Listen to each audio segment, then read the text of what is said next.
Sorry. Testing, 1, 2.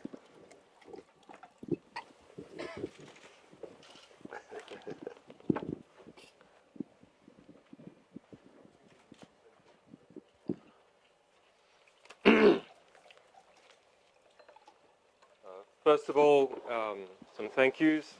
Thank you for the team who have organized this event here today, Vaughan Smith and the Wikileaks crew.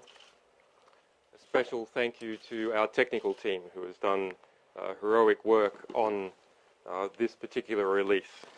They are often unseen, but really they are, in some ways, the most important people in this organization. And, of course, thank you to our sources, without which all our endeavors are nothing. So, today, Wikileaks begins its release of 5,000 emails documenting the private lives and private lies of private spies. Over the last 10 years, the private intelligence industry has boomed in the United States and in other countries and is now a real factor in world affairs. But with its growth, there has not been a commensurate growth in accountability mechanisms that should be investigating and controlling these organizations, like the controls that are placed on, believe it or not, there are some, on government intelligence organizations and military intelligence organizations. This particular release concerns a US company, Stratfor, which describes itself as a global intelligence organization. Internally, it describes that its goal is to be the #1 intelligence organization in the world and to teach US intelligence agencies how to become like them. On the surface, Stratfor presents itself as something else. While it always started out as a private intelligence organization, it has erected a cover that it is simply a provider of intelligence publications, yes, to government and to military organizations, but also to private organizations and even universities.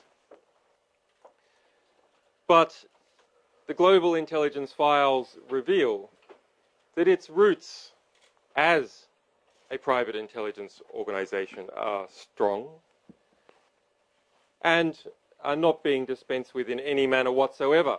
In fact, when we look at the accounting data from this organization, we can see that historically, the majority of its income has come from its private clients.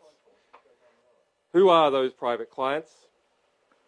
Well, yes, they include oil companies, the US Air Force, Lockheed Martin, Raytheon, Bank of America, and so on. But they also include the US Marines, which Stratfor states that it is preparing the forecast for, the 3-year forecast for its commander.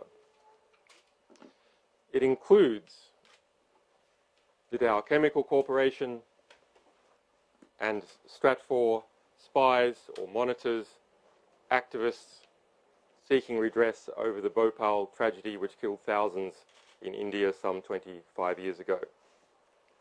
It includes other activists, corporate clients in the United States that spy on activist organizations, or wish Stratfor to spy on activist organizations. So this information that I have told you just now came out in our press release early this morning. But in this publishing endeavor, where we have pulled together some 25 media organizations and more being announced in the coming days, information is coming out all the time. In fact, at noon, at the beginning of this press conference, we released a new discovery made last night. Stratfor was hired by the Coca-Cola Corporation to monitor and assess PETA activists in relation to the 2009 Vancouver Olympics. In particular, Stratfor's Vice President of Intelligence, the ex-Department of State Diplomatic Security Service Officer and Agent Fred Burton, offered access to the FBI's classified investigation on PETA operatives. The questions from Coca-Cola were, what is the number of PETA supporters in Canada? How many of these are inclined towards activism? The links between PETA in Canada and PETA in the US or elsewhere, PETA's methodology for planning and executing activism, and the risk of non-PETA hangers-on. The Yes Men and some Bhopal activists who are here today were also monitored by Stratfor, and they will tell you about those experiences.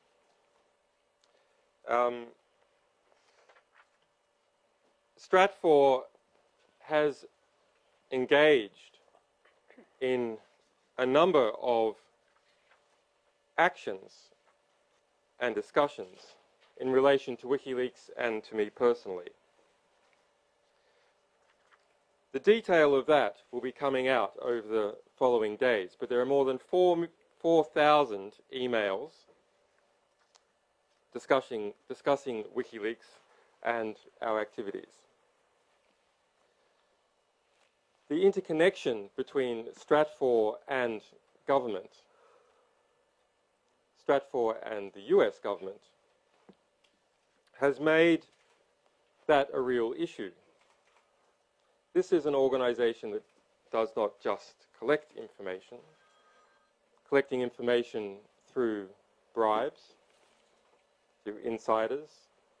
It is also an organization that acts on that information to subvert particular groups, including Wikileaks. When we look at the News of the World scandal, we must see, in relation to private intelligence organizations like Stratfor, that this is small cheese. Stratfor set up an international payment laundering network going through the Bahamas. You can check email ID 1409763, through Switzerland, and through prepaid credit cards used to pay off its informers in different countries. Stratfor, according to its own internal documentation, spent more than $100,000 a year on such intelligence acquisition related costs. Some sources are put on monthly retainers. Geronimo, an informant handled by the Vice President of Intelligence, Fred Burton, the former State Department agent, was paid $1,200 per month to be an informant for Stratfor.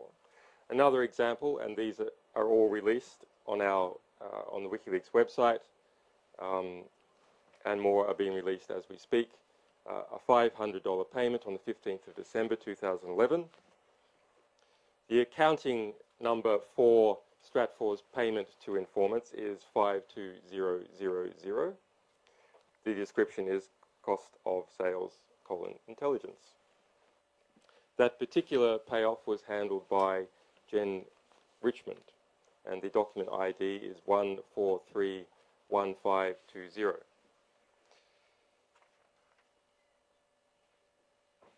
Rather than steal the thunder of our other partners, I will now hand over to them. Is the connection to Lebanon ready?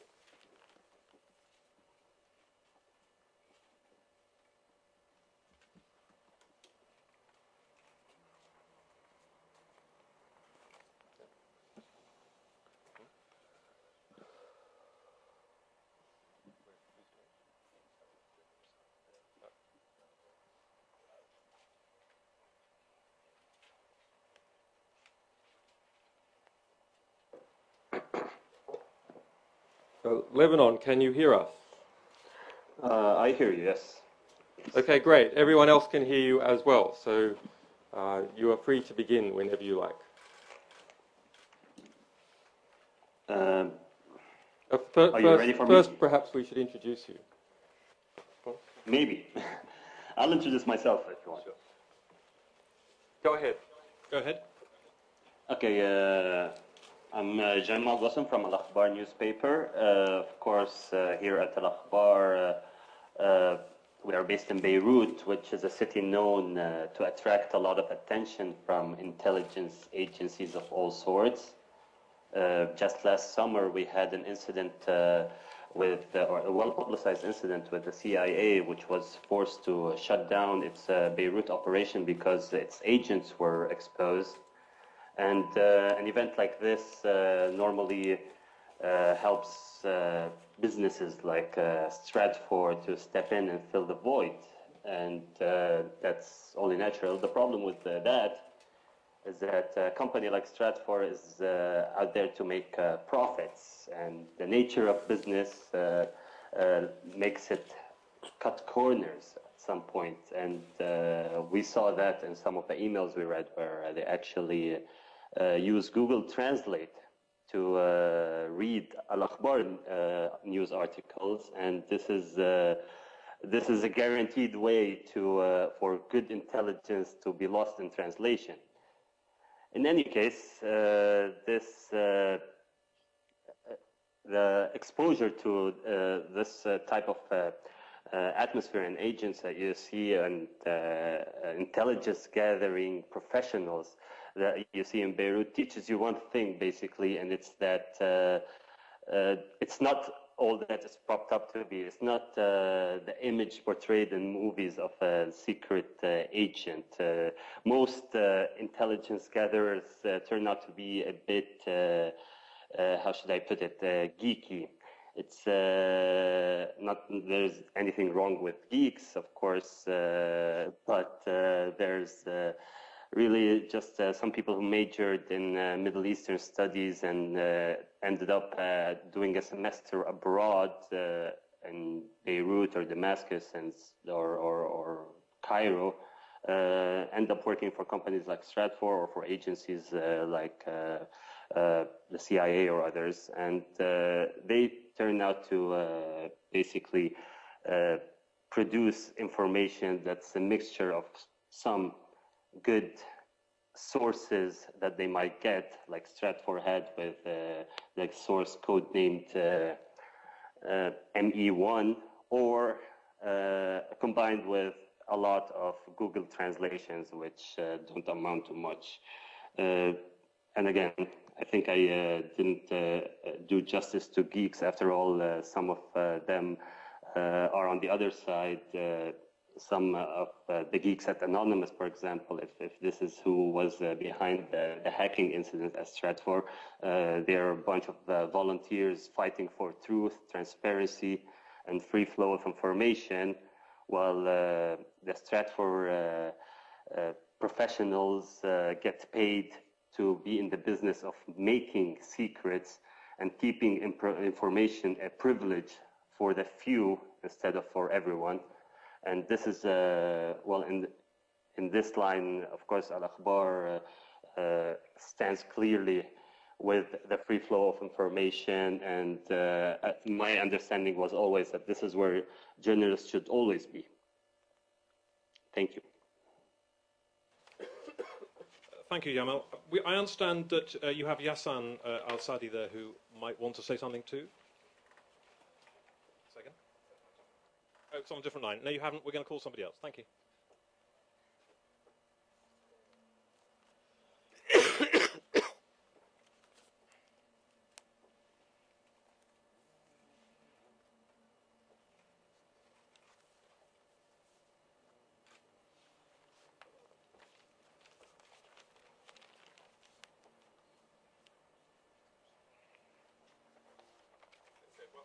While we wait for that, we might move on. We're going to move on to Mike Bonanno of the Yes Men, who has also, I understand, got some of the Bhopal activists here as well. Yes. speak from here or speak from there? Here? No, from there, please. Okay. Just loudly. Yes. Right. When we heard that we were being monitored by an intelligence agency, it wasn't that big a surprise.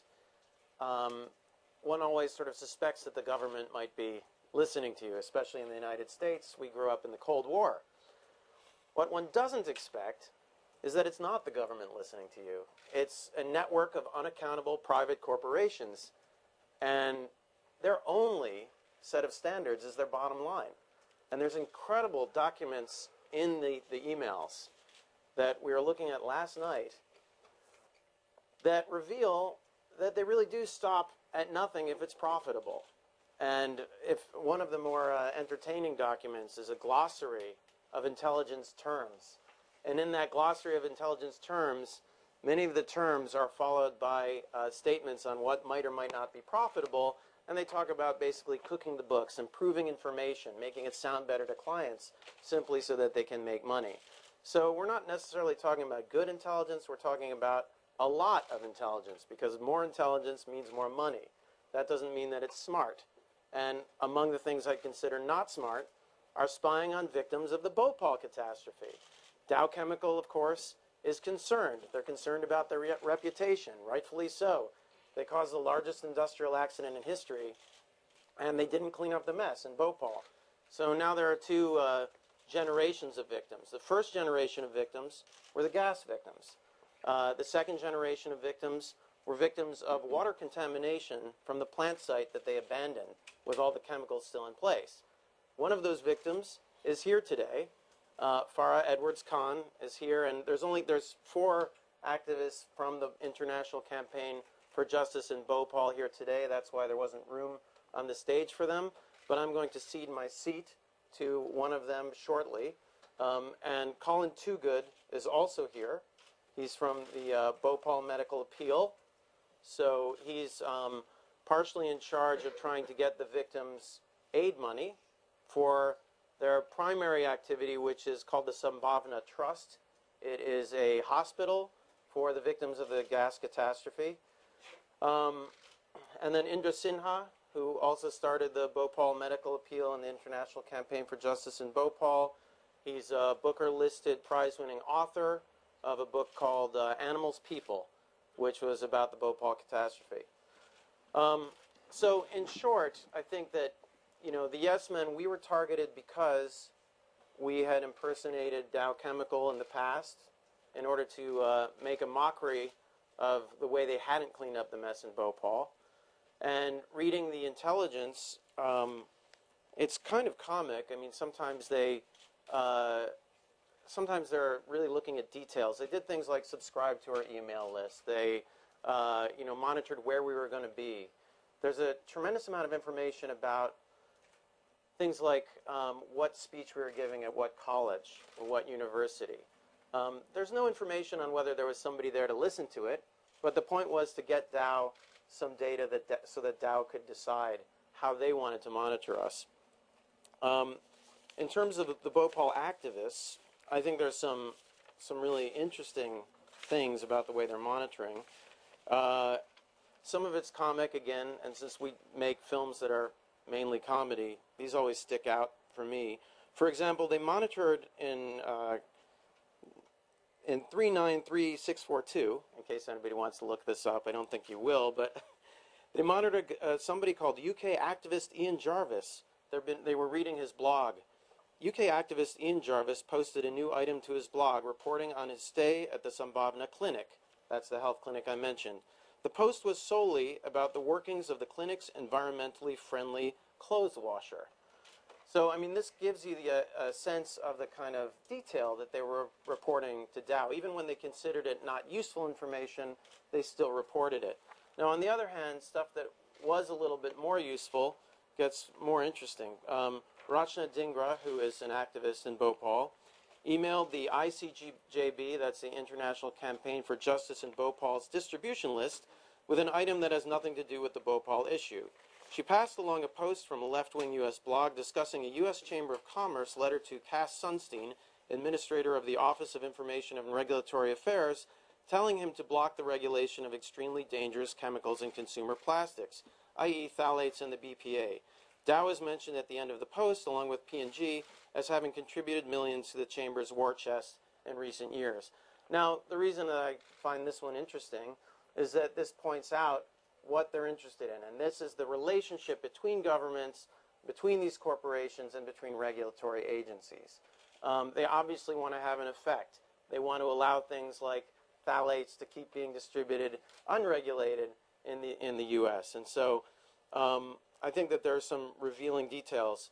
And as a final note, I just find it shocking that they would consider themselves to be a journalistic organization, or that they would portray themselves that way. And Stratfor's release this morning to counter the Wikileaks release, they end by saying, "We want to assure everyone that Stratfor is committed to recovering from a hack and rebuilding trust with the public, and will continue to do what we do best, produce and publish industry-leading analysis of international affairs." And I ask Stratfor, when they're reading emails that we send to our mailing list, is that really publishing industry-leading analysis of international affairs? I don't think so. I think it has nothing to do with that. And I think we're frustrated, angry, and we'd like to see these intelligence agencies regulated. Can I introduce the Bhopal activists now, or is that at the end? Let's go through these. And Yeah, okay. Next, we're moving to Stefania Marisi. Yes. So, good morning. Hope this okay? Okay. So, good morning. My name is Stefania. I'm working for the Italian news magazine L'Espresso, and I want to just give you a picture about this material. So, when I got access to this database, at the beginning I thought, well, it is rather dull, but when I started searching, I realized that if you go deep in this database, you can find very interesting information. Like that one you can find in a secure list. The secure list is a list where there are the most sensitive information that normally are not to be published. It's not, you can read this information, this kind of insights, in the bulletin published by the Stratfor.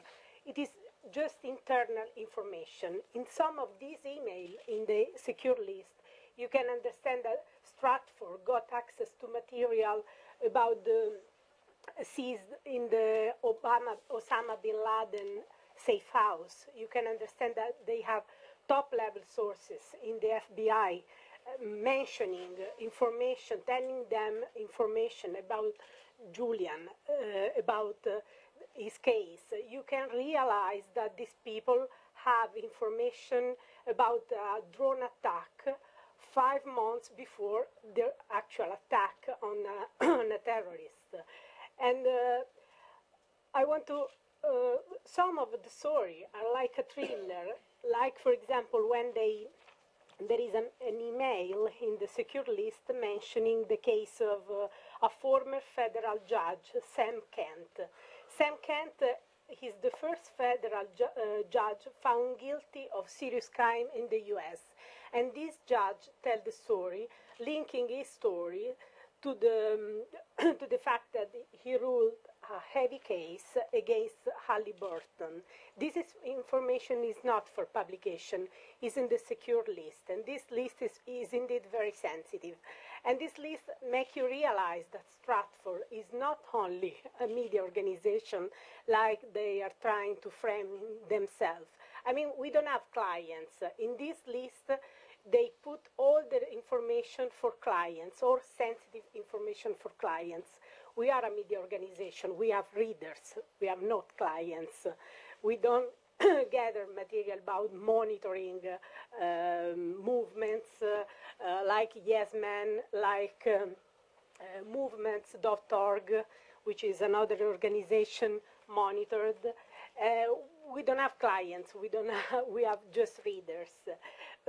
Finally, I want to spend some words about this database, because when I got access to this database at the beginning, it was very, very difficult to manage 5 million documents. But finally, Wikileaks was able to create a database which is wonderful. I mean, this is cutting-edge journalism, and is stimulating for media organization to work on this cutting-edge journalism. We're now going back to Lebanon. We're going to put on... here is Yassan Al-Sadi, again of Al-Akbar. Hi, everyone. I hope you can hear me. We hear you. Excellent. My colleague in Lebanon pointed out a few things that I wanted to elaborate more on the general Middle East situation.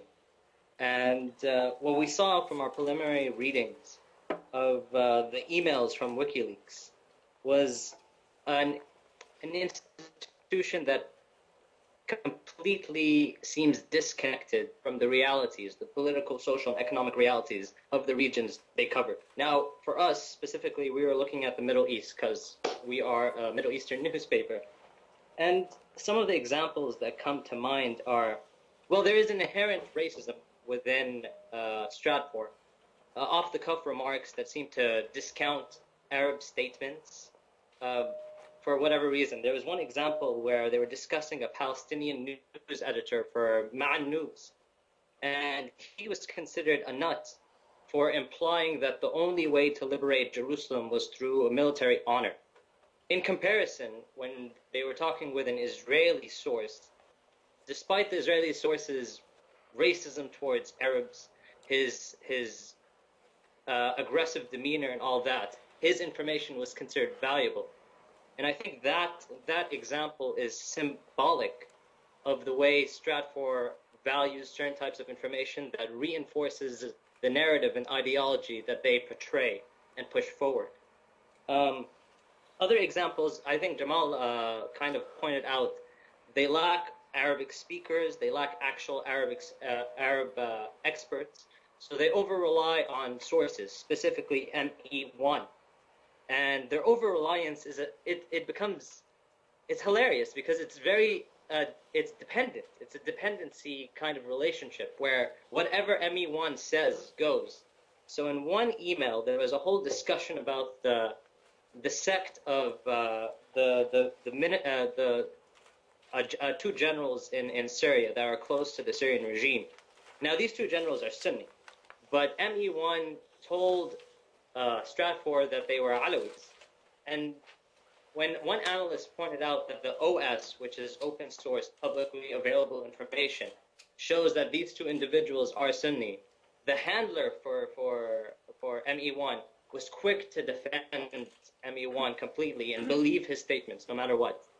These are just a few examples. I do want to point out that there is so much information that WikiLeaks pulled out for all of us to see, and we are only able to scratch the surface. And I definitely think the more you dig in, the more it comes out, the more information and shocking things come out that are very startling.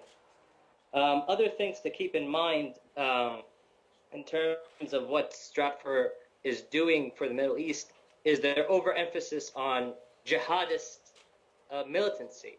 Like, for example, in their creation of their decade report for 2005 to 2015, in terms of the Middle East, they quickly placed aside dissent towards repressive regimes and highlighted the conflict between the US and Al-Qaeda as the key conflict.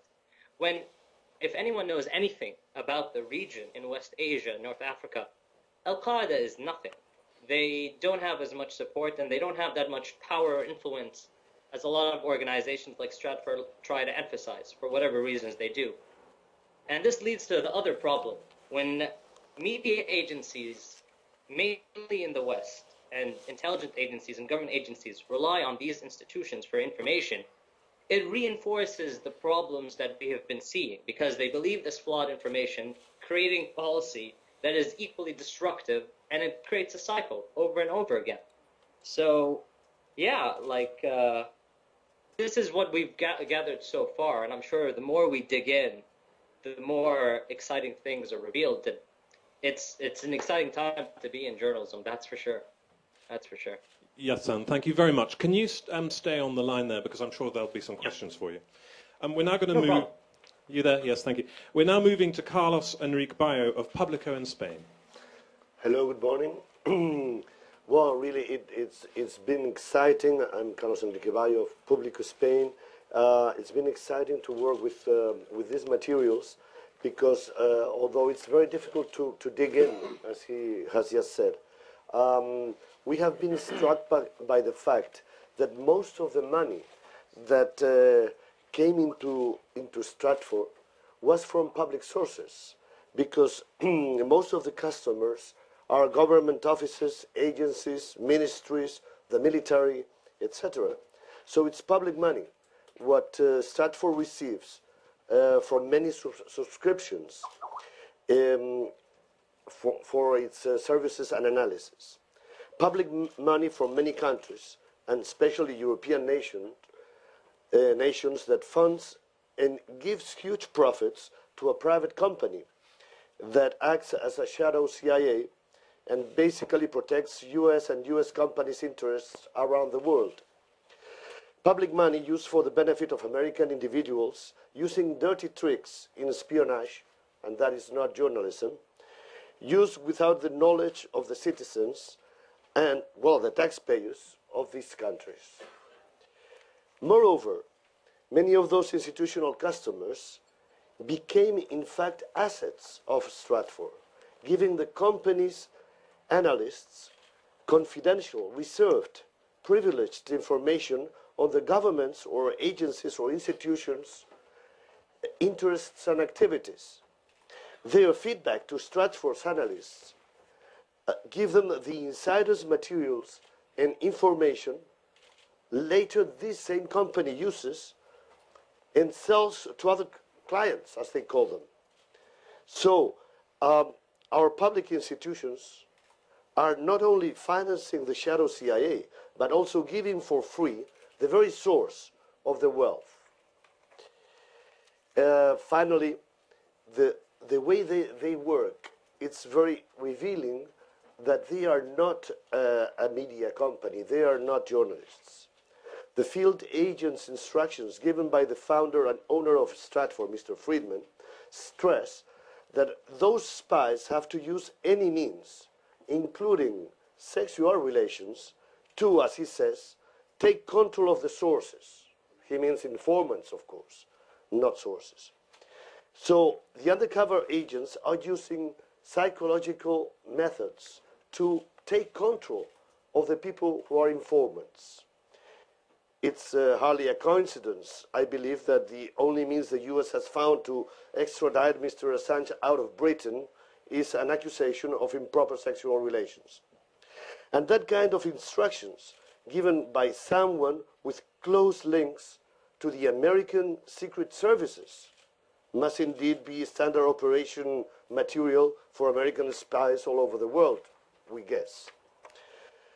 Well, our main story today, as we are a news media company in Spain, was about the fact that Stratfor senior analysts are surprised of the extreme hardline positions of former Spanish Prime Minister José María Aznar, one of the three knights of the war in Iraq with Blair and Bush.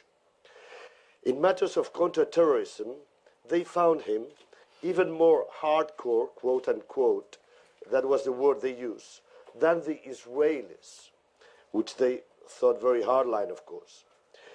That's shocking enough, as it came from an intelligence company closely related with the neocon ideologists like Karl Rove, who is a very close friend to Friedman, that pushed forward the war on terror, where we could document as journalists torture and renditions and many other violations of human rights in Guantanamo, Bagram Air Base, and many other places.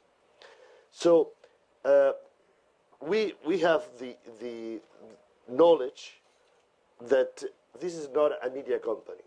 This is an intelligence agency where the espionage has been privatized. It's like another privatization of a public service. In this case, a secret service, which has been privatized for the benefit, for the enrichment, to make wealth for individuals. That is not journalism and will never be. Thank you.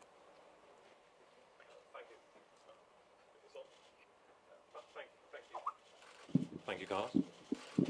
Now I think we'll go to the Bhopal activists that you wanted to bring on. I do want to bring them on. I just want to mention one more thing. You were talking about how they're receiving, money is coming in from the client, and then they're selling information on to other clients. But at the same time, that wasn't enough for them. There is documentation of them setting up their own, basically their own hedge fund to trade on information that they were getting. Among the millions of leaked emails are some that reveal dubious financial practices, including an apparent insider trading scheme with Goldman Sachs managing director Shay Morrance, who joined Stratfor's board of directors and invested substantially more than $4 million in a scheme called StratCap. And this is a quote: "What StratCap will do is use our Stratfor's intelligence and analysis to trade in a range of geopolitical instruments," wrote Stratfor's CEO George Friedman. StratCap was designed through a complex offshore share trade structure to appear legally independent, but Friedman in these documents assures his top staff that do not think of StratCap as an outside organization. It will be integral. It will be useful to you. We are already working on mock portfolios and trades. This StratCap fund was to launch very soon in 2012. And let me now introduce the Bhopal activists, Colin, Indra, and Farah. And I think what we'll do is I'll give them this microphone. It might be easier if that's all right. Who do you want to go first? Maybe start with Colin, since he's right there. Thanks. Hi, my name's Colin Toogood, and Can you stand, Colin? I represent the Bhopal Medical Appeal. Now, the first thing to point out, the interesting thing to point out, is that the Bhopal Medical Appeal is a very, very small charity, very small UK charity, and we raise money for a medical appeal. So in the first instance, that would really make you want to question why we have a company like this sniffing around us. Now, the answer, of course, is because we are still looking for some form of justice for the Bhopal disaster. In fact, in our case, it's not just a question of justice as an abstract notion. There are still people being poisoned out there. It's a genuine live medical issue. So the big question is, why are they sniffing around us? And the answer can only be that there's something to hide. But I'd also would question, as was raised earlier, the value and the veracity of some of the so-called intelligence. We, the Bhopal Medical Appeal, work quite closely with the International Campaign for Justice, which I guess arguably are the sort of, if you like, the more hardcore activists and the ones you might more easily expect to be being, snooped around.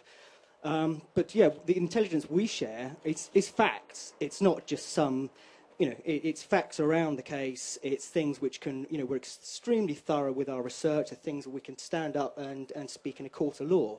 It's not just a load of stuff, shadowy information about things that we might be doing. But to pick up on that, the funny thing about it is the quality of some of this stuff. It's one, the information is not great. I mean, they can get people's names wrong, for instance. But it's what they do with the information. And an example I'll give you was something that we did in 2009 with the Yes Men.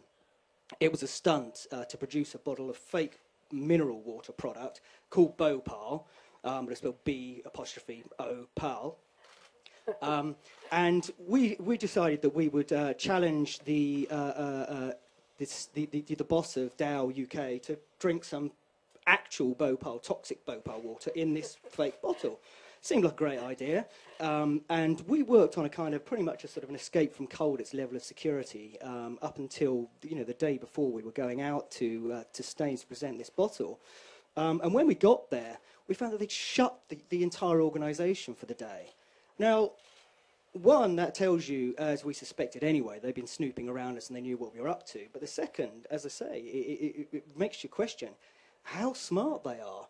I mean, is that really the right thing to do? And the answer to that is no, because, of course, the airwaves, or the internet, of course, was just alive with this for days. I mean, there was, 15, 20 pages of results on Google along the lines of activists shut Dow down for a day.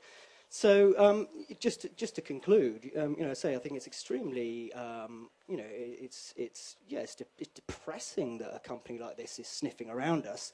And I think that really what we would ultimately ask is, what is the value in that, and how much is it costing? Wouldn't it be better PR just to get out and clean Bhopal up?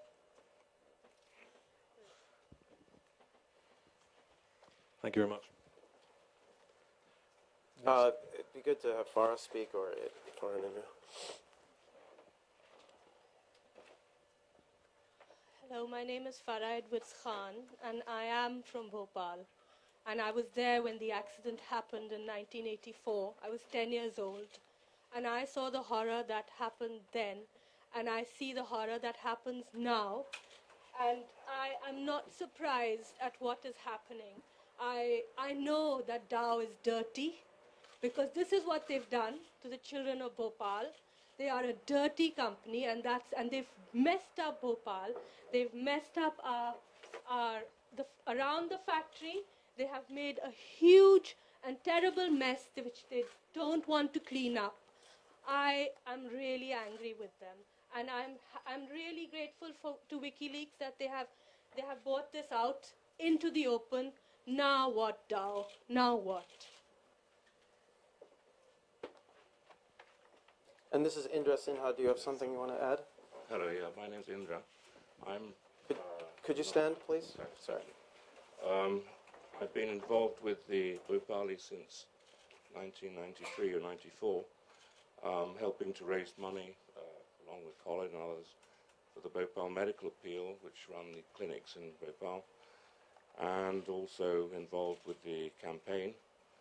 And with my other hat on as a writer, as a novelist, I wrote a book called Animals People, which had some success, which was based loosely on what had happened there. I was trying to tell the story like a kind of parable. And what I'd like to say vis-a-vis Dow, Bhopal and the media is this, that Dow have long since realized that if they can stay out of courts because of their allies in government and their ability just to complicate and manipulate cases. So what should have been a legal battle about issues like inherited liability and responsibility for contamination have become a PR battle. And so they're using the media to place sound bites, which are actually ultimately meaningless, but very few people question, because there has to be a level of understanding to be able to decipher them. That's one thing. They've also used the media in a sort of flyaway, really. They once tried to portray us as terrorists. I was shortly after 9/11, and the New Jersey something Ledger, I've forgotten the name of the thing, ran a story which said Bhopal's terrorists stormed Dow plant. And apparently these Bhopal terrorists had taken the guards captive, had stormed into the plant demanding, making some demand, had asked for coffee, and when the coffee was not to their liking, they'd shot someone, shouting the little things in life matter. After this, they revealed that this is actually an exercise with the FBI and SWAT teams and what have you, but not before. You know, they'd actually made that smear. So, you know, again, I think it helps to make the point what the work that Julian's done with WikiLeaks and these new revelations, that some of the world's poorest people for nearly 30 years now have been fighting a battle, not just against a company, but against its allies in government. We just heard about allies in Goldman Sachs. And it's like all the sort of power and money elites and the military on one side, and these people with nothing on the other. So that's where the media could take a deeper interest and look harder, and we're here to help with that. Thank you. Everybody you've heard is available for questions, and so who would like to ask some questions? Can we have a hand up first? Yeah, I'm Van NOS Dutch TV. You said they're not only collecting information but also acting on it, right? Subverting activists. Can you give a few examples, like, of those actions against WikiLeaks? We've looked at the, of course, looked most closely at the actions in relation to us. But those are embargoed for the next few days. So I think the biggest story that is likely to come out of this probably in 3 or 4 days' time in relation to WikiLeaks. Unfortunately, I can't give the example now. Next question. Since we're live streaming, I'd quite like it if you could speak in the microphone, we can hear you there. Jerome Taylor from the Independent newspaper. Can I ask either Julian or Kristen, or actually any of the panel members, whether they have any concerns about how this information was got at, in that a lot of the previous publications that WikiLeaks has done has come through whistleblowing. It seems that this particular information was very much stolen as part of a hack attack. Do you have any qualms about how that information was obtained? We are a source protection. Do we need to make the mic? No. We are a source protection organisation. As a source protection organisation, and in fact, simply as a media organisation, as a matter of policy, we don't discuss sourcing or speculate on sourcing. But as some people may be aware, WikiLeaks, in its sourcing methodology, deliberately tries to not even know itself where its information comes from, because that ultimately that is the strongest protection for sources. In fact, we can see, looking at this private intelligence agency, Stratfor, that it has, I mean, it is worse, internally it has been worse than any journalist in protecting its informants in government and other agencies. I mean, it's just hopeless. The idea that this organisation could be teaching the Marines intelligence or other intelligence agencies how to run agents or informants under the circumstances is absurd. In relation to legalities, speaking more generally, the sourcing and publishing of WikiLeaks is protected, as it is for other media organizations in the United States under the First Amendment, and there's a long history of jurisprudence associated with that. And in other countries that have ratified Article 19 of the United Nations Universal Declaration of Human Rights. Yes, I want just to ask, just to add one important information. If you search in the database, you can realize that Stratfor doesn't protect sources, basically, because there are files full of names and surnames and contact details of their sources. We found an Italian ambassador. We don't know what kind of material, information, whatever is providing Stratfor, but he's an ambassador. He's an ambassador in an African country, a very sensitive country, so we don't know what he's doing, what he's providing. But these sources are not protected, are not encrypted. You can have full access to these generals, politicians, whoever. You can even read why they provide information, who they are. There are hackers. There is a very important hacker who is one of his sources. They didn't encrypt this information. Next question. Hi, this is Alexandra Renteria from W Radio from Colombia. My question is, if have you found any information, any relevant information about the health of the president of Venezuela, Hugo Chavez, or any relevant information about Latin American countries? Not yet. Well, yes. There are some was released last night. There is a significant amount of other information. There is an example of one of Stratfor's people speaking to an Israeli informant about information on the health of Hugo Chavez, and going into quite some detail about that, which we have released. Quite an interesting exchange, because people in Stratfor start out as intern analysts, just reading news on the web, and they progress up to be more senior analysts.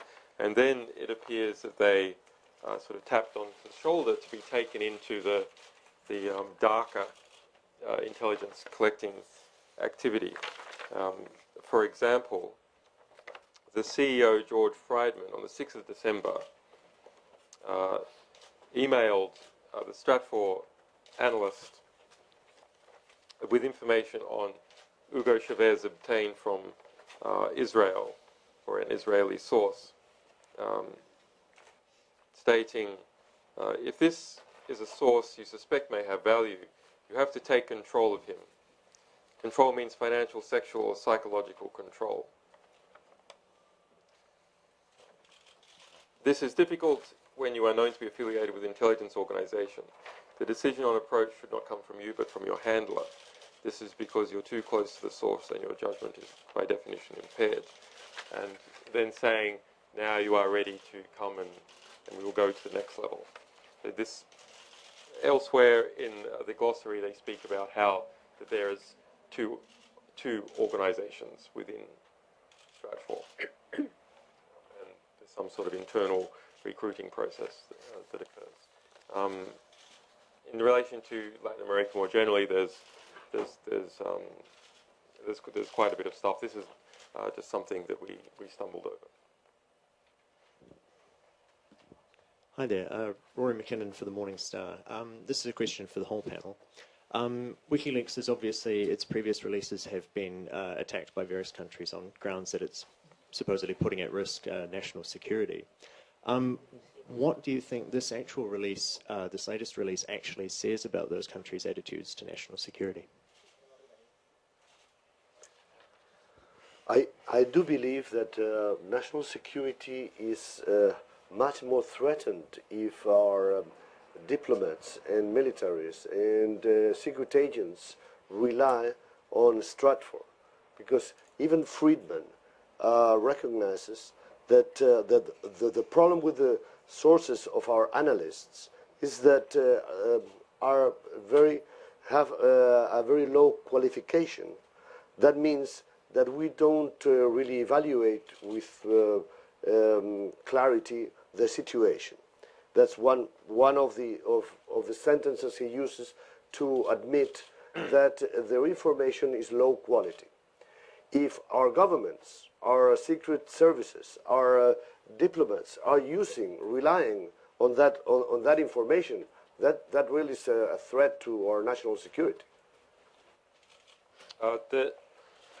Whenever this word national security is used, it should be immediately shot down. Are we talking about the security of the entire nation, all its people? Or are we talking about a particular social, economic and political sector of the economy? Because there is a tremendous confusion between these two, and it is used time and time again to try and suggest that the security of all the people in the nation is the same as a particular sector of the economy, namely private intelligence agencies, organizations like Lockheed Martin, Northrop Grumman, Stratfor, and their government equivalents are in fact the security of the nation. That is simply false.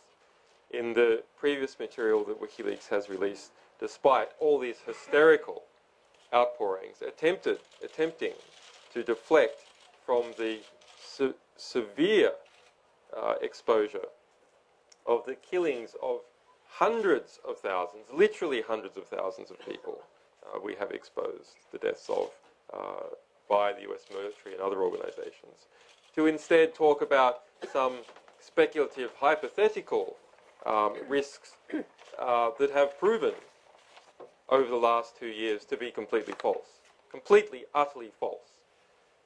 And yet, that smear and that distraction was used all over the world and is embedded in many people's heads. And it's your responsibilities as journalists to not permit that to happen in future, and in fact to undo the willing participation in that sort of hysteria, that sort of neo-McCarthyist hysteria that occurred over the last 2 years. But as for this material, no, we don't perceive there to be any meaningful risks, except for those organisations that have committed wrongdoing and need to be taken down. Robert Börjesson, Express, and this is a question to Mr. Assange. There's some information in this release regarding Sweden's Foreign Secretary, Carl Bildt. Do you have any more information about Mr. Bildt, and when will you release the alleged information that he was an informer for the USA?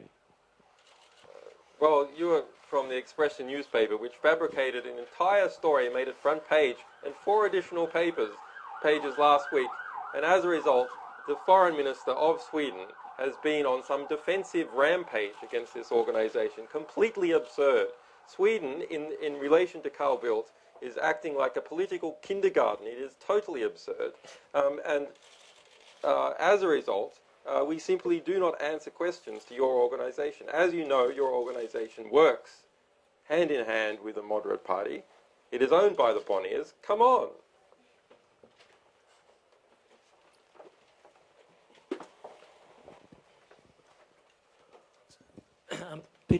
Peter Wilson from the Australian newspaper. If I could ask Carlos, you said that, you pointed out that Stratfor tell its agents that to use all sources, including sex, to try to control sources. Then you said it's not a coincidence that Julian is being extradited to Sweden on sexual matters. What are you saying there, that Stratfor is behind those sexual allegations in Sweden? No, I was referring to the standard procedures of the American Secret Services. I was referring to Stratfor as a company that has learned a lot on the systematic operations of the intelligence community of the United States. And so, I said it's a coincidence, but very revealing that in the instructions they give to their agents on the field, they insist, and the sentence is the same sentence he read, that they have to, if the source is valuable, or you want that this source or this target acts as you want, you have to take control of him or her, either economically, sexually, or psychologically. That's a standard procedure then for secret services around the world, maybe not, but the American services, I'm sure they do this kind of covert operations. And so if the American secret services are after Julian Assange, it's also a very revealing coincidence what happened in Sweden. If I may just say a few words about the culture of the Stratfor company, it would be very interesting for all of you to read the glossary of terms from the CEO of the company that we have already put on our website.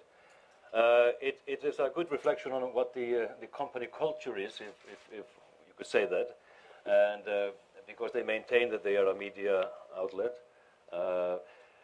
It contains, for example, to back up what you're saying, Carlos, how they treat their sources or informants, as you rightly pointed out, they are.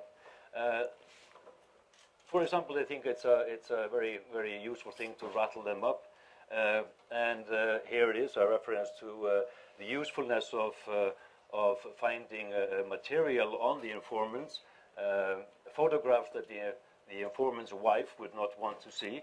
And in the way that they would get more information out of their sources / informants by using blatant blackmail, and they put it on paper by in an internal memo by the CEO.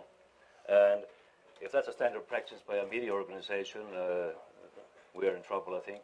And I don't think anybody would agree that that would be the way to treat sources. But you should read through that. It's a quick read, and it's very interesting and a good reflection of how they really view themselves internally. Christian, where's that available from? Where do they find it? It's on the website, on the Wikileaks.org. Okay. It's on the How to Read It section. So if you go to wikileaks.org/GI files, and you go to the sort of how to interpret the data, you'll see glossary, and there's a link to that. It's a PDF. Next question. Hello. It's a question for anyone on the panel that wants to answer it. Trying your best to put aside wishful thinking, is this a mortal blow for Stratfor? The Italian lady mentioned that they have been unable to protect their sources, and that's their first job as an intelligence agency. Can they recover from this? Well, they have. It's interesting to think about what the company perceives itself as doing, and it perceives itself in a very long letter sent in September, August or September 2011 to its staff by the CEO, George Friedman, as being an intelligence organization, growing to be an intelligence organization, and having a syndicated intelligence newsletter on the side, but also to be a hedge fund. And Stratfor got together with a then director in 2009 of Goldman Sachs. What's his name? Do you remember? Shay Morantz. Shay Morantz, to take the secret intelligence that Stratfor was collecting in part by paying insiders, and use that to invest in a wide range of geopolitical financial instruments, according to its own descriptions, and currency and bonds. And that is something that would be integral to the organization, that they were developing over 2 years, we have published the corporate structures for them, and they involve a complex offshore arrangements extending even to South Africa. I mean, it is completely out of control. It is totally absurd that that sort of situation could arise. And there's even some awareness about how close they're running to all being arrested, where George Friedman, and you can see the quote in our press release, and the full text is available, talks about how they are worried about the Foreign Corrupt Practices Act, presumably in relation to bribing informants, and they had hired lawyers, in fact, because they were so worried about it, and that the CEO didn't want to, quote, be doing the perp walk. I mean, it's extraordinary that that culture has flourished. I mean, it is like Enron, that some very cowboy-like culture has developed within Stratfor, a sort of people playing James Bond in the most absurd manner, in many cases, the most ineffective, hopeless manner. And also, they decide that they're going to be some kind of James Bond villains by setting up their own captured investment fund at the same time that they'll use all this intelligence to pull in. And if we look at their press release from this morning, we see that they are saying that they simply refuse to answer any questions about the material whatsoever. Now, is that a media organization, or is that the response of a media organization? That they refuse to answer anything about their practice? Let's look at News International. Now, News International has actually answered a lot of questions, perhaps reluctantly, but it has answered many. This organization is saying, no, we don't discuss that sort of information. And an intelligence agency would say, we refuse to confirm or deny. And they say they refuse to confirm or deny, because that is their culture. They are a private intelligence organization. But if we look at Fred's rule number 2, the Vice President of Intelligence, this guy, Fred Burton, who has been gunning for us, he comes from the State Department, works for Stratfor.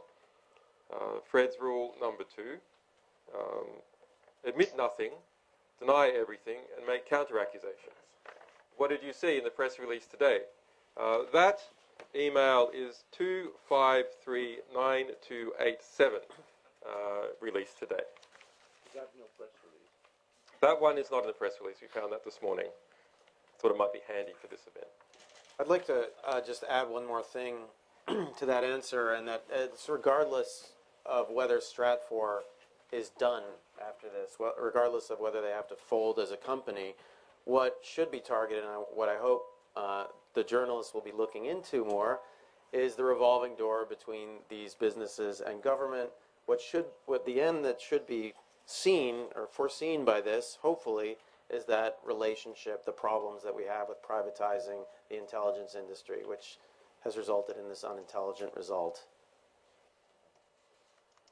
And also links with intelligence. For example, we want to ask what kind of information these ambassadors, these journalists, these Secret Service agents are providing Stratfor for which client?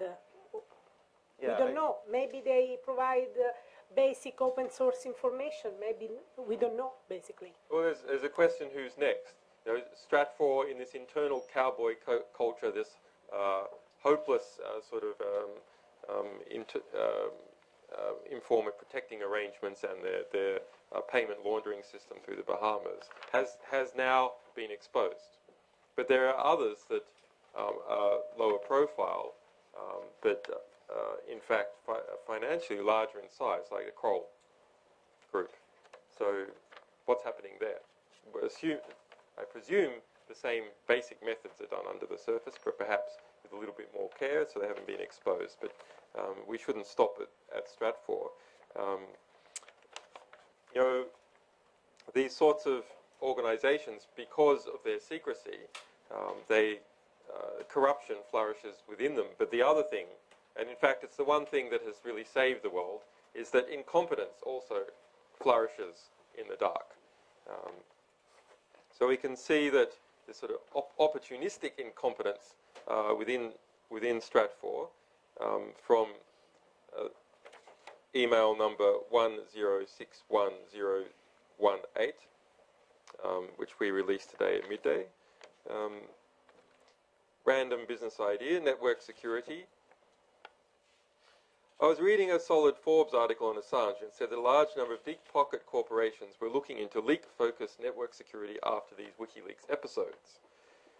I was wondering if it is possible for us to get some of that leak-focused gravy train. This is an obvious fear sale, so that's a good thing. And we have something to offer that IT security companies don't. Mainly our focus on counterintelligence and surveillance. That Fred and Stick, this Fred is Fred Burton, diplomatic security service guy, know better than anyone on the planet.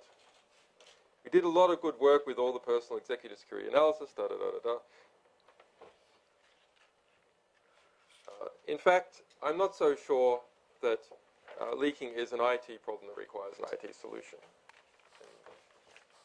Completely incompetent, opportunistic, and that is the culture within this organization. The problem is, it's also a very influential organization. You know, its intelligence newsletter alone has some over 200,000 subscribers in very influential positions. Yes, 300,000. 300,000. Yes. Malcolm Turnbull, for instance, is just off the top of my head, who's the deputy leader of the Australian opposition, the immediate previously leader of the Australian opposition, was a subscriber. So these people are being influenced in their activities, and they're also, some of them are also giving back, and when they give back, it doesn't just go off to, so when someone in the State Department gives Fred Burton information about WikiLeaks, well, it doesn't necessarily just stay within Stratfor or go to other parts of the American government. No, as we've seen in these other cases, it goes to the private clients of Stratfor, private corporations like Coca-Cola and Dow Chemical and Lockheed Martin. So Liam Vaughan from Bloomberg. Can you speak a bit more about the connection with Goldman Sachs? And I'm just trying to understand, is the suggestion that this guy was a managing director and then got involved with Stratfor, or is there a potential connection between Goldman Sachs as a bank and as a company and Stratfor? So, have you looked into this? I think I'm the only person who's looked into this. So, this guy is a Texas originated Goldman Sachs director, and he was director in 2009. We don't know if he was a director in 2010, and in 2011 he joined Stratfor's board. He according to an email sent by the Stratfor CEO to employees, he invested $2 million into Stratfor itself, and $2 million into Stratfor itself. More than 4 million. Oh, yeah. And substantially more than $2 million into StratCap, the strategic investment captive firm operating within the Stratfor offices on intelligence collected by Stratfor. The degree of involvement by Goldman Sachs, the corporation, we don't know. We do know that this one director of Goldman Sachs, while he was at Goldman Sachs, was involved in this, and in fact the CEO of Stratfor says that it was the Goldman Sachs director's idea to take Stratfor Intelligence and make a captive a strategic investment fund to invest in these geopolitical instruments. Do you have any notion of who would have been privy to that information at that fund? There is a lot of email about it, discussing it, prospective shareholding structures, share pyramids and layouts of this. We have already released some of those, but we'll be releasing others as time goes by. An interesting connection, by the way, Thomson Reuters is a Stratfor Confederation partner. Nearly all the other partners are small things in the Stans, Radio B92 in Serbia. They're all organizations which have a very pro-US agenda. Thomson Reuters is very interesting because it is vastly larger than the others. It is a UK-based firm, and it is meant to be independent. But perhaps it is worth looking what happened when Thomson merged with Reuters, because Thomson is an information provider to clients. It is not a news organization, per se. Reuters was a news organization. And when these two things came together, perhaps something else happened. When we released the collateral murder video, the editor-in-chief of Reuters, as you may remember, that video exposed the murder of the killing of two Reuters journalists, the murder of one, by US forces in Iraq. The editor of Reuters did not make a statement demanding for an investigation into what had happened to the deaths of his journalists. And this was a cause of considerable upset within Reuters. The immediately former head of Reuters said, "What is going on here? Why hasn't the editor come out to demand an investigation into the slaying of Reuters journalists? Is this a Thomson effect?"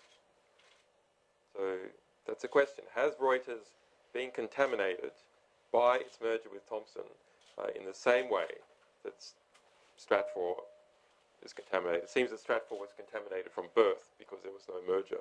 But are other media organizations getting into this sort of business of having intelligence work for private clients on the side, and then news work here, and not keeping these things air-gapped from each other, but rather swapping data? Yes, there are many journalists among sources, but there are also some journalists who are having just journalistic approach. So some are normal relationship, others are sources. Many journalists in their list of the sources. Probably there are dozen lists of sources, not encrypted at all, with names, surnames, contact details, whatever. I'm wondering how is it possible that an intelligence company doesn't protect, doesn't encrypt this information? Moreover, they even show the Visa cards, numbers, and passwords in their mails. That's something that not an intelligence company, not even a boot seller would do. More questions? Mr. Assange, you said a lot of the income of Stratfor comes from the public purse. Do you have any idea of the figures involved with the money flows from the American governments, perhaps other governments? We have some ideas. So there are various financial reports that we are working on. Just last night, we discovered a series of about 30 of their high invoices, about 30 of them. So top one's 500,000 for some oil companies, U.S. Air Force, major U.S. corporations, and so on. So we will get those figures out, and they are there. It is just a matter of combing through to find the client list. At the moment, we have invoices for the major clients, but looking at that, just those invoices, a substantial amount of money comes from government organizations, and also a substantial amount from oil companies. And would you say the majority of that money is from governments? I couldn't say at this stage, but it is substantial. We have verified that there's a real chaos inside the ministries of defense or foreign affairs who subscribe. And sometimes we found invoices for different people or in the same organization, public, government ministry, that don't know each other, don't know the other one is also a subscriptor. And so they are paying several times the same subscription because they believe they are getting such private, secret, reserved information that they don't tell other people in the same institution. Stratfor has when looking at this data, one must be careful not to confuse what is going on. So Stratfor has three principal types of incomes or people who pay it. So those are private clients that it does tasked work for. So, for example, Coca-Cola, trying to find out about PETA. We want you to find out this, this, and this, and this. It also has private meetings to give private briefings that are not tasked. So we want you to tell us maybe what you know about a particular situation, but we're not tasking you to go out and collect additional information. And then there's the sort of intelligence newsletter that it runs, that anyone can subscribe to. But there's sort of corporate subscriptions and corporate packages and so on. Questions? Well, in the absence of questions, I think we'll conclude matters. Hopefully, the panelists will be available for interviews if you make individual arrangements with them. Thank you. Thank you. Thank you very much. That its roots as a private intelligence organization are strong and are not being dispensed with in any manner whatsoever. In fact, when we look at the accounting data from this organization, we can see that historically, the majority of its income has come from its private clients. Who are those private clients? Well, yes, they include oil companies, the US Air Force, Lockheed Martin, Raytheon, Bank of America, and so on. But they also include the US Marines, which Stratfor states that it is preparing the forecast for, the 3-year forecast for its commander. It includes the Dow Chemical Corporation and Stratfor spies or monitors, activists seeking redress over the Bhopal tragedy which killed thousands in India some 25 years ago. It includes other activists, other corporate clients in the United States that spy on activist organizations, or wish Stratfor to spy on activist organizations. So this information that I've told you just now came out in our press release early this morning. But in this publishing endeavor, where we have pulled together some 25 media organizations and more being in. I have no idea what that is.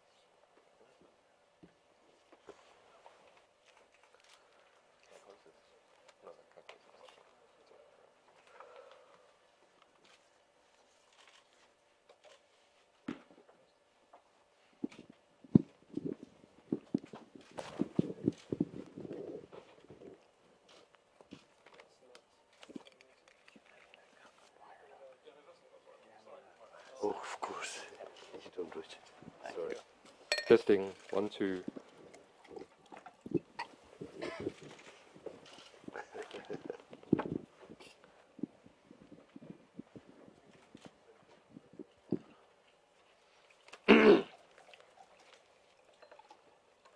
First of all, some thank yous. Thank you for the team who have organized this event here today, Vaughan Smith and the Wikileaks crew. A special thank you to our technical team who has done heroic work on this particular release. They are often unseen, but really they are, in some ways, the most important people in this organization. And, of course, thank you to our sources, without which all our endeavors are nothing. So, today, WikiLeaks begins its release of 5,000 emails documenting the private lives and private lies of private spies. Over the last 10 years, the private intelligence industry has boomed in the United States and in other countries and is now a real factor in world affairs.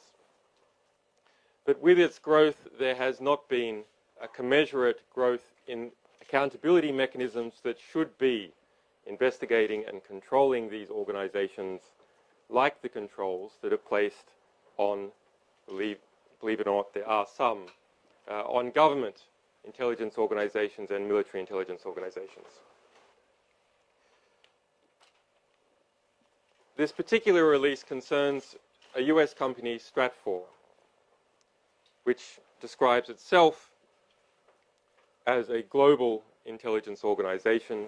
Internally, it describes that its goal is to be the #1 intelligence organization in the world and to teach US intelligence agencies how to become like them. On the surface, Stratfor presents itself as something else. While it always started out as a private intelligence organization, it has erected a cover that it is simply a provider of intelligence publications, yes, to government and to military organizations, but also to private organizations and even universities. But the Global Intelligence Files reveal has engaged in a number of actions and discussions in relation to WikiLeaks and to me personally. The detail of that will be coming out over the following days, but there are more than 4,000 emails discussing WikiLeaks and our activities. The interconnection between Stratfor and government Stratfor and the US government has made that a real issue. This is an organization that does not just collect information, collecting information through bribes, through insiders. It is also an organization that acts on that information to subvert particular groups, including Wikileaks.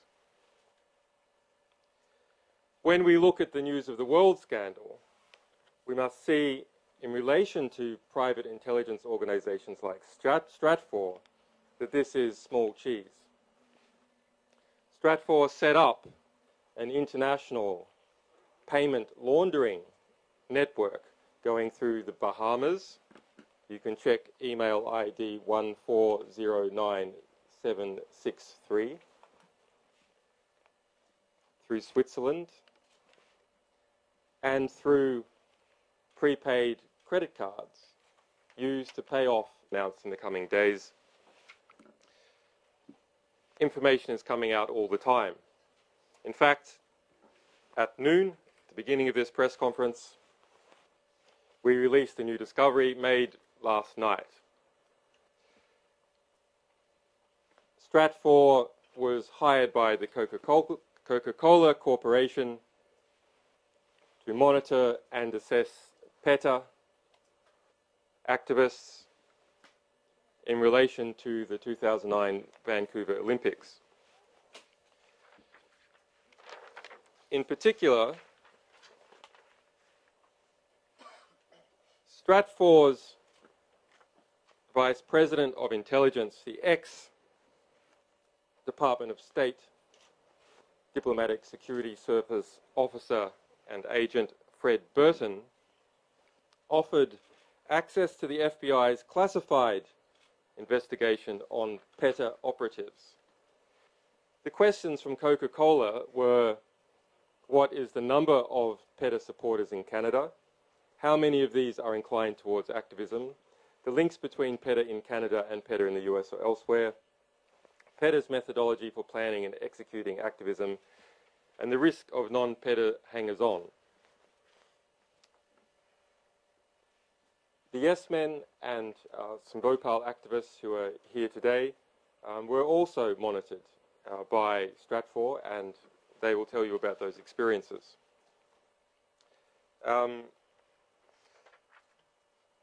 Stratfor